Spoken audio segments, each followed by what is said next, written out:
Welcome to another Innovative Health Solutions webinar. My name is Dr. Wallner, and this is the Renaissance of Healthcare. Today we're talking all about the thyroid storm. So if you've been to any of my in-office seminars or webinars before, you'll know that we always start off with the IHS mission statement, which is to foster the highest standard in primary natural health care.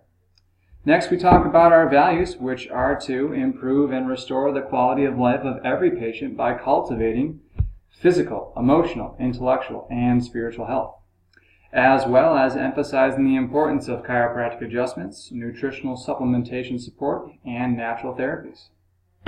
Again, my name is Dr. Wallner. I'm an applied kinesiologist, functional medicine doctor, neuroendocrine immunologist, and licensed doctor of chiropractic. Please connect with us on social media. You can like us on Facebook, follow us on Instagram, and subscribe to our YouTube channel. We always post the latest and greatest in health news and information. So again, connect with us on these platforms, and please share us with your family and friends. We also have a monthly newsletter that we email to all our patients to keep them informed on office events, preparing for seasonal changes, and wellness tips and tricks to keep you and your family healthy. So, discovery consists in seeing what everyone else has seen and thinking what nobody has thought. So, we like that little inspiration there from Albert Szent-Györgyi, which is the Nobel Prize winner for the discovery of vitamin C.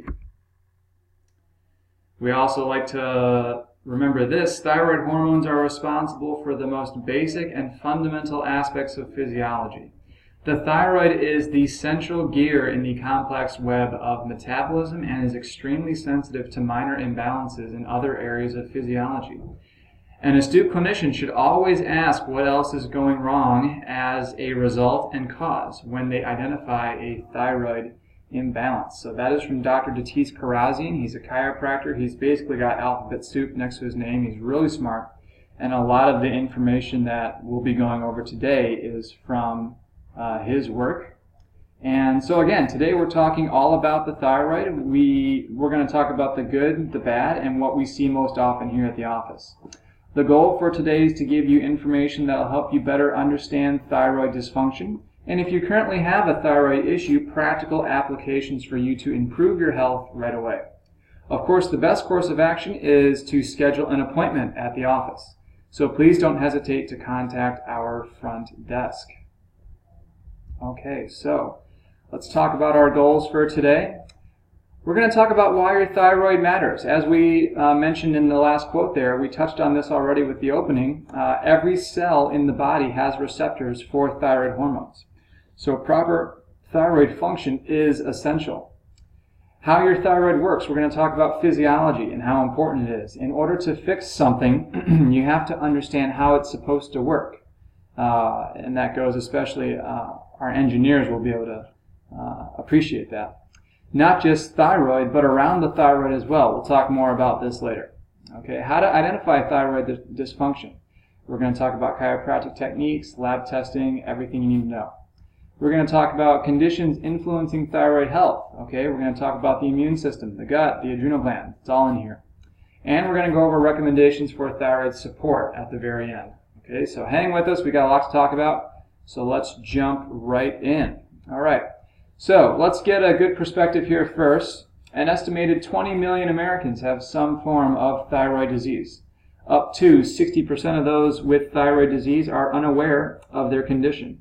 Undiagnosed thyroid disease may increase the likelihood of certain serious conditions, such as cardiovascular diseases, osteoporosis, and infertility. Women are 5 to 8 times more likely than men to have thyroid problems. 1 woman in 8 will develop a thyroid disorder during her lifetime. The causes for thyroid dysfunction are numerous and complex, which is why we have the webinar here. One plausible explanation for this is how hormones affect thyroid function, specifically estrogen, which we will discuss later. Pregnant women with inadequately treated hypothyroidism have an increased risk of birth complications. Low iodine levels during pregnancy have been shown to cause iodine deficiency disorders, and the fun thing about that is that it's completely preventable. All right, these are the 10 most prescribed medications. This is a resource from 2014 from WebMD. As you can see, Synthroid here is one of the #1 drugs by monthly prescription, okay? But the funny thing is, if you never hear about thyroid medications or a drug like Synthroid on a TV commercial or the radio, even though, as you can see, it is so commonly prescribed, okay?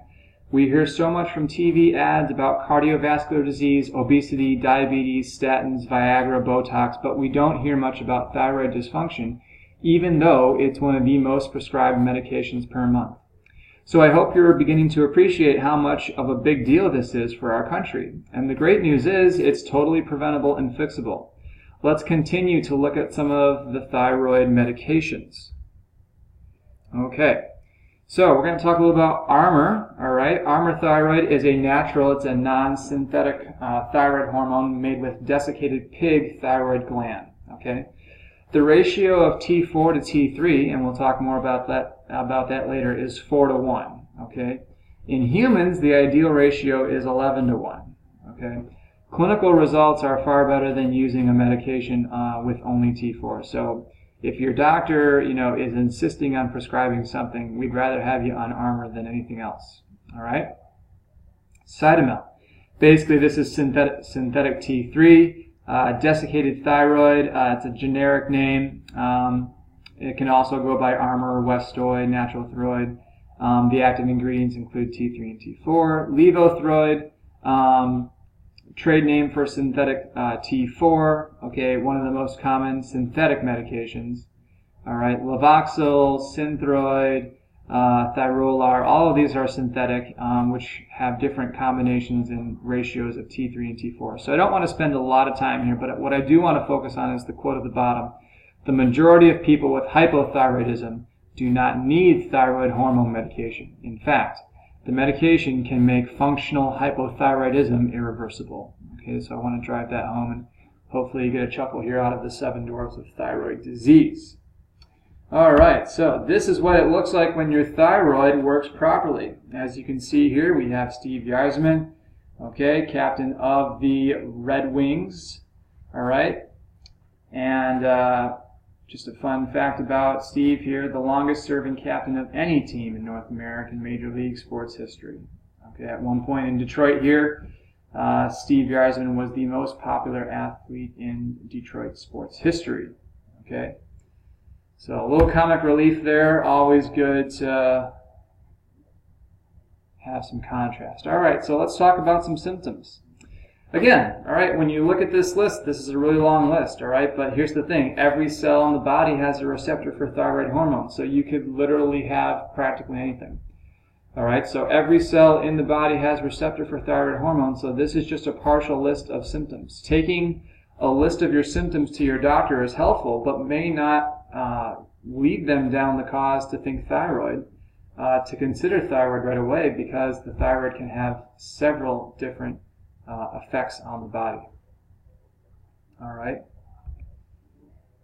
So let's talk about a standard thyroid assessment that your doctor might do in the office. A thorough health history, of course, maybe a physical exam. Okay, this is not always done by your doctor, but sometimes you need to be referred to a specialist before they actually palpate your neck and the thyroid gland. Imaging and labs, ultrasound is very common for the thyroid. Potential diagnosis and medication, okay. A diagnosis is sometimes not reached either because the lab results are normal, which we're going to talk about, or because they are subclinical. All right, we'll talk more about that later as well. All right, biopsy is done sometimes when checking for cancers and identifying nodules, but there's often a referral to an endocrinologist if there's inconclusive results or evidence to suspect more of an endocrine dysfunction.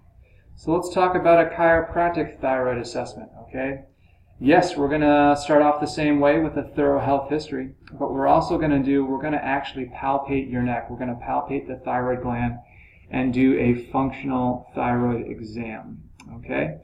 Chiropractically speaking, we're going to check the spine. We're going to talk about and check the range of motion. We're going to use applied kinesiology and muscle testing. We're also going to consider running functional labs, which we'll talk about in a minute. and of course chiropractic adjustments and nutritional support for the thyroid.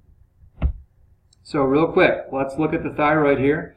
I want to have everyone palpate their neck. Okay, if you start right under the jaw, all right, you can feel your throat there, and if you go a little bit lower, almost right above your clavicle or your collarbones, all right, you'll feel your thyroid gland, okay, with your fingers. So you can feel both the right and the left lobes there, and if you palpate in the middle, you can actually feel the isthmus, which is this part right here, of the thyroid gland, okay? So palpation can be very diagnostic, especially when checking for nodules, or any kind of growths that you might have on the thyroid gland. So now that we know a little bit more about where and the lay of the land in terms of the thyroid, let's talk about how it functions in terms of its physiology. So what we're looking at here is this image right here where it talks about the thyroid physiology, okay? So here's your thyroid, but there's a lot that goes on above the thyroid that we want to talk about right now, okay? So as you can see, there's a part of the brain called the hypothalamus, which sends thyroid-releasing hormone, which is an endocrine hormone, to the pituitary gland, okay? So hypothalamus to pituitary. The pituitary then releases a hormone called TSH to the thyroid gland, okay? Then, finally, we talk about the thyroid, okay? TSH stimulates an enzyme called TPO, which uses iodine to create T4 and T3 hormones, okay? Most of the hormones that the thyroid makes is T4. 93% is T4. Only about 7% is T3, okay? Those hormones then enter the bloodstream, all right, and they have to be converted, okay, because what the body uses is T3. The body doesn't use T4. A lot of that conversion occurs in the liver and the gut, okay? 60% of T4 is converted to T3 in the liver via the enzyme 5'-deiodinase, okay? And so then you have more conversion happening here in the gut, all right, and there's just a lot of conversion, a lot of steps that occur to get that T4 into T3 so our cells can use it, okay? So I want everyone to understand that, to kind of digest that and look it over. So the main point I want to drive home here today is that thyroid dysfunction doesn't always begin with specifically the thyroid. Sometimes there's a problem above or below the thyroid causing your symptoms, okay? So it's completely plausible that if you're having thyroid symptoms as a result of leaky brain or leaky gut or both. So I do want to encourage you to check out my webinars on my YouTube channel on leaky brain and leaky gut, because that can be causing thyroid dysfunction. Okay. We also need to keep in mind the adrenal system.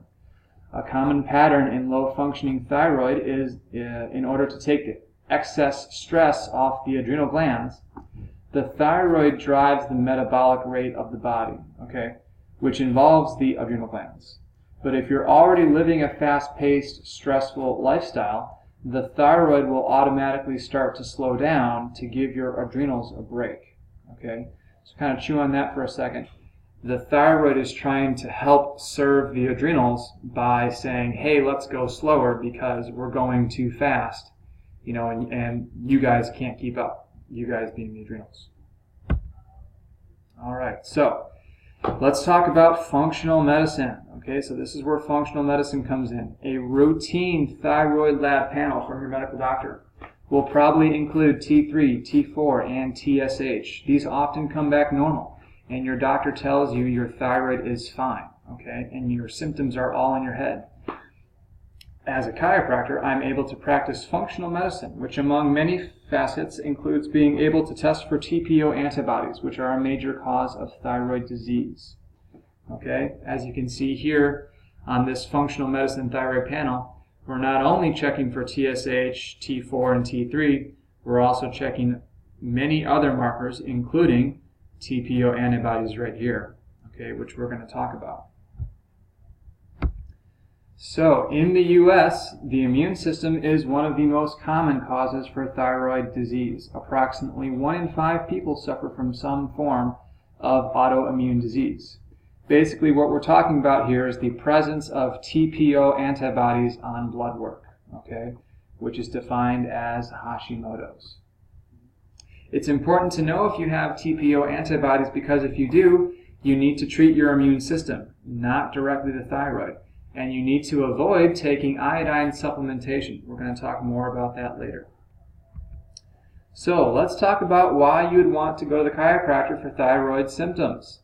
So like we talked about earlier, as a chiropractor, I use my hands to help the patient heal.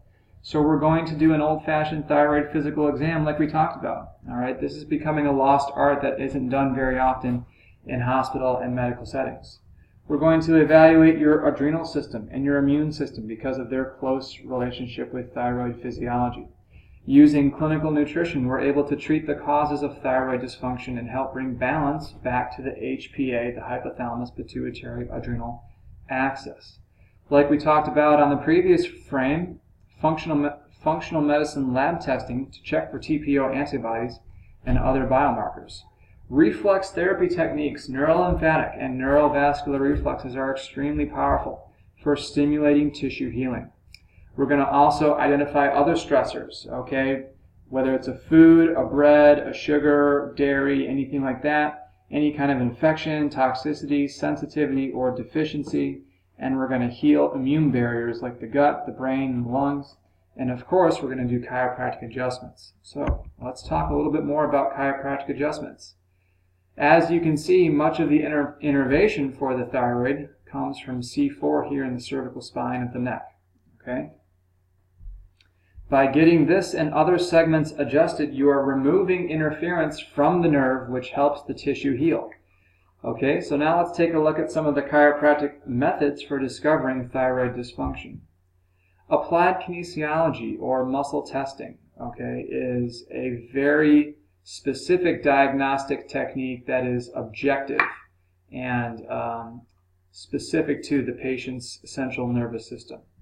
So my question for you is, did you start having thyroid symptoms when you injured your shoulder? Okay? Or did you injure your shoulder around the same time your thyroid symptoms started? The reason I ask that question to my patients is because this muscle here, the teres minor, is part of the rotator cuff and has a relationship to the thyroid gland. Okay? This muscle may be tender or not functioning properly, and this is how we evaluate our clinical nutrition. Okay, one of the questions we like to ask is, if the teres minor is weak, what nutrition strengthens the teres minor? Okay. So if you're trying to heal from thyroid dysfunction, there are certain things that will prevent you from getting good results. I call these deal breakers. All right. So let's talk about a couple of these deal breakers. One is anemia, lack of red blood cells, lack of oxygen. All of our cells need oxygen. If you have an anemia, healing your thyroid is going to be very difficult. Unstable blood sugar, spiking and falling blood sugar levels, stress the brain and the adrenal glands, which confuses the thyroid. Unidentified food intolerances, okay, and food allergies. Gluten, which we're going to talk more about. Essential fatty acid deficiencies. Okay, your body makes hormones with fats and cholesterol. You need to have good fatty acid intake, not just for your thyroid, but for your brain health as well. Just real quick, 3 things the brain needs. 1, oxygen. 2, glucose. And 3, stimulation. Toxicity issues, aluminum, commonly from deodorants, mercury from dental work, chemicals, additives in our food supply. Okay, the presence of these issues will significantly hinder thyroid healing and function. All right, you've been waiting for it. Let's talk a little bit about gluten. My formal stance on gluten is that gluten is not inherently bad for you. The bad gluten is bad for you, and our poor digestion, our weak guts, magnifies the adverse effects of the gluten protein. Okay, so if you do have bread, which I don't recommend doing, don't eat the American breads and the American croissants. Try to get imported grains and everything you can imported, because the only people that use the GMOs are us here in the United States. So technically the word gluten is a misnomer. It is actually the gliadin portion of gluten that causes an immune reaction. So let's talk a little bit about that immune reaction. The molecular structure of gluten so closely resembles that of the thyroid and also the cerebellum that the problem may be one of mistaken identity. Okay? This concept is called molecular mimicry. So your body's immune system sees the gluten protein, and since your thyroid and your cerebellum look chemically similar, your immune system attacks those tissues too. So if you can look here on this top half, here's the gliadin amino acid sequence, and here's the sequence for the cerebellum, which is very similar to the thyroid.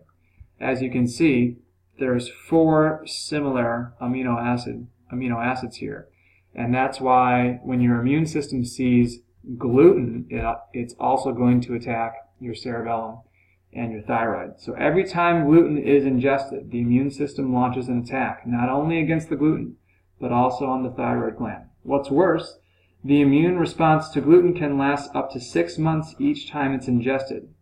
Okay, that's a long time. Lab testing and biopsy can confirm celiac disease, gluten sensitivity, and gluten intolerance. So here's what happens when your thyroid doesn't work properly. Okay, Nathan MacKinnon is being upset by Jonathan Erickson here, and if only Nathan MacKinnon's thyroid was working right, he might not have such a hard time. Go Red Wings.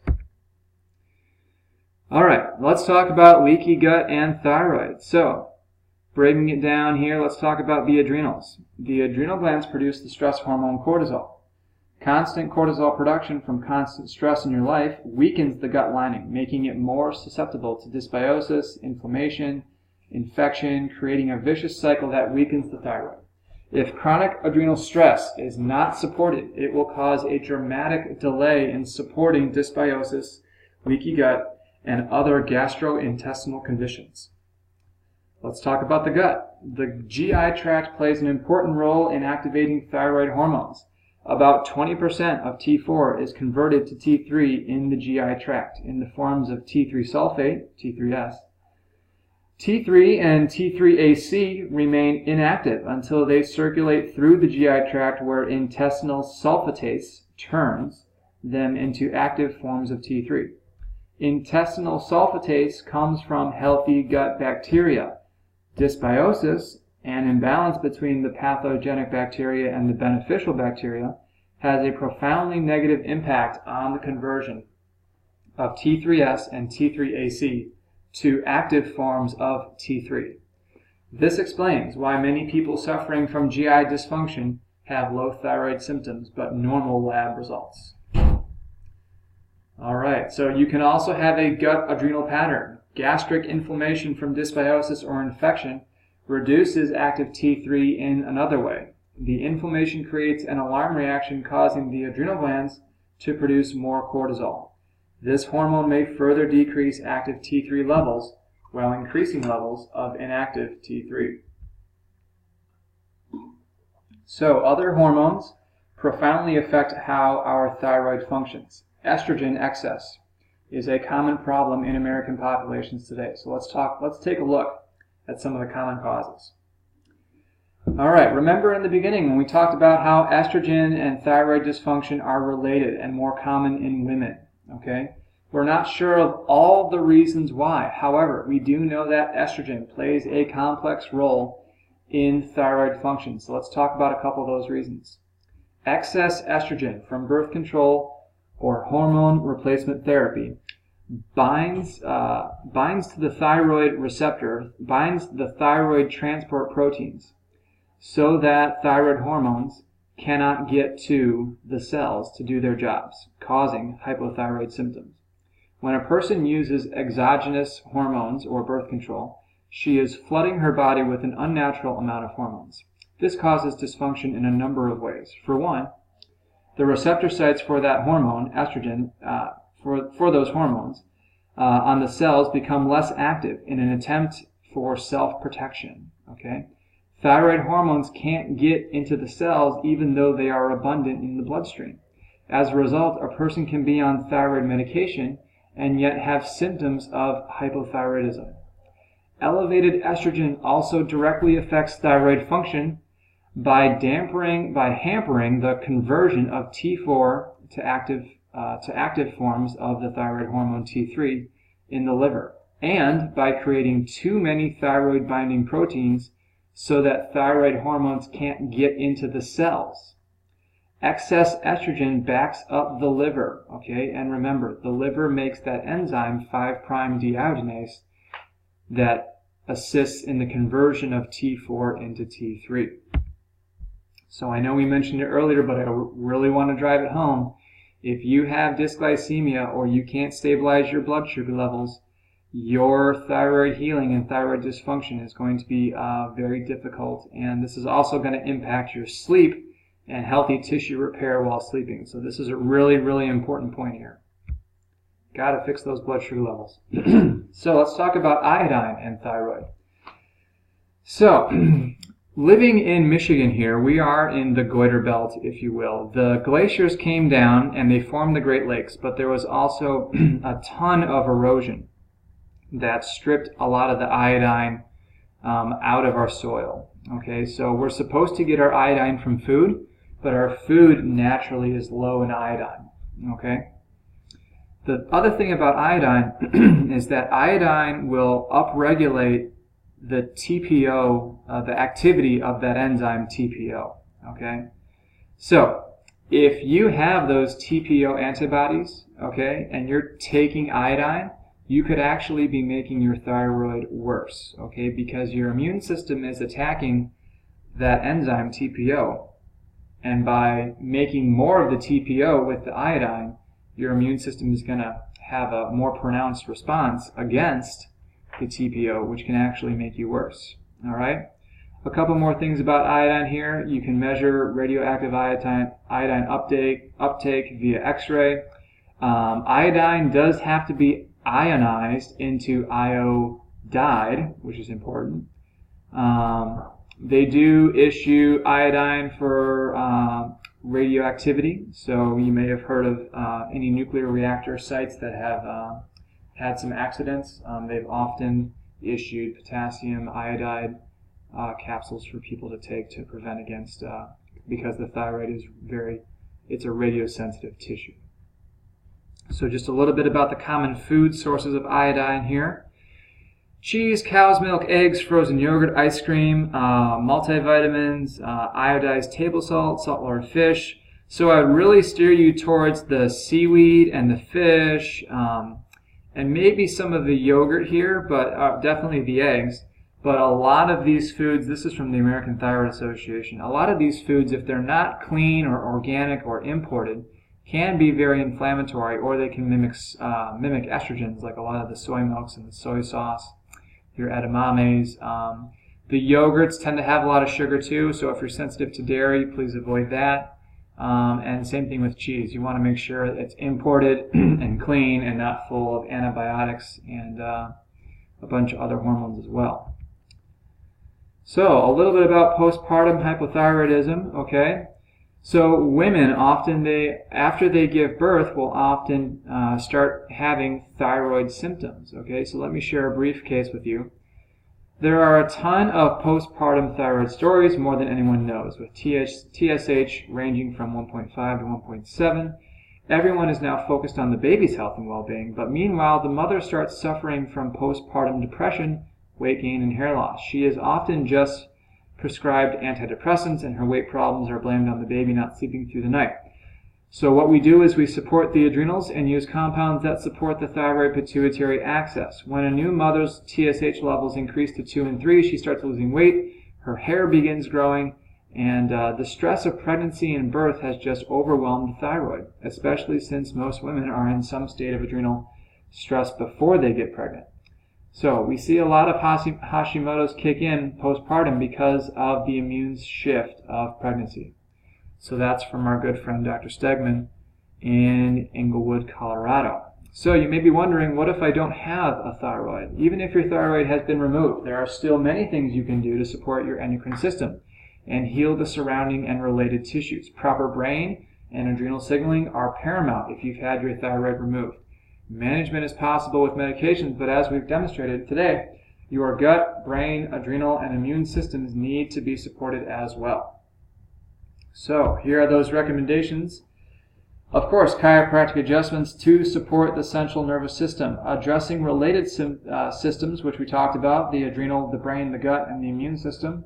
Formulas that support thyroid hormone production. So we like to talk about nutritional compounds from Argentina and New Zealand. Specifically, the pig thyroid glandulars are currently the cleanest, and also adaptogenic herbs like ashwagandha root are very good for supporting the HPA axis.